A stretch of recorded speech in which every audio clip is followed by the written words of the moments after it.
Hi, I'm Sigal Zoldan, the president of Infinite Realities Incorporated, and I'm also a clinical hypnotherapist and a master results coach. In this short video, I'd like to show you how you can condition your subconscious mind and get the results that you're looking for. So let's look at this paradigm of the mind. When we're born, we all have this primitive mind. And in this primitive mind, we have two mechanisms. One is called fight, and the other one is called flight. And that means that in certain situations in life, when we feel that we can cope with what's in front of us, we're fighting it. Like traffic, like being on time in certain places that we need to be on time, like paying bills and so forth. And in other situations, when we feel that the situation is bigger than us, like certain problems that we can't cope with or we feel like we can cope with, we're running away. We're not there. We're not confronting it. Both of the situations are stressful for us, and it's not healthy for us to stay in those situations for a long period of time. Then as we continue to grow up, we develop this area that is called the known zone, and the pluses and minuses that you see on the screen are representing different experiences that we have as we're growing up. And these experiences are not necessarily good or bad. These are experiences that are familiar to us. Like, let's say we had a little fight with a friend of ours and we came home and we were very sad, and grandma said, "Don't worry, don't cry, don't be so sad, here, take a cookie." And then we learned and we were conditioned that every time that we are sad, we're taking a cookie. And you can see what that does for us. So this is just one example. As we're growing up, we're developing the area that is called the critical area. This is being developed around the age 7 or 8, where we make a little bit more conscious choices. We have different opinions about things, and we don't let anything penetrate to our subconscious mind where the known zone is. So as we grow up, you can see that we have our conscious mind. It's starting to form, and in the conscious mind we have logic, we have our dreams, and I'm talking about the kind of dreams that we desire to have. I'm not talking about the dreams that we have at night. Okay, we also have our intellect, and we also have our sense, common sense, for example.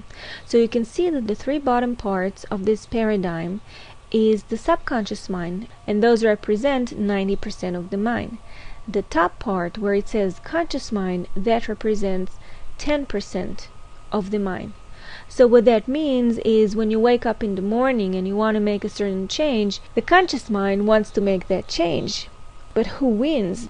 The majority wins, the subconscious mind. All your past experiences are there, archived in the brain. And you have the fight or flight, you have the past experiences, and that's what determines what's going to happen.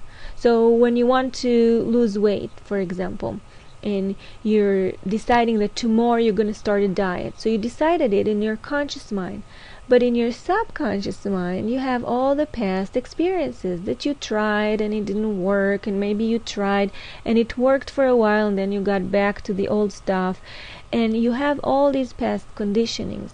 So in order to change our subconscious mind, what we want to do, we want to kind of lower the volume in the critical area of the mind, and we do that by relaxation, and we want to suggest a new empowering, supportive suggestion to rewrite the script of your mind, exactly like you see that the arrow is pointing to that minus, to that experience that is not serving you any longer.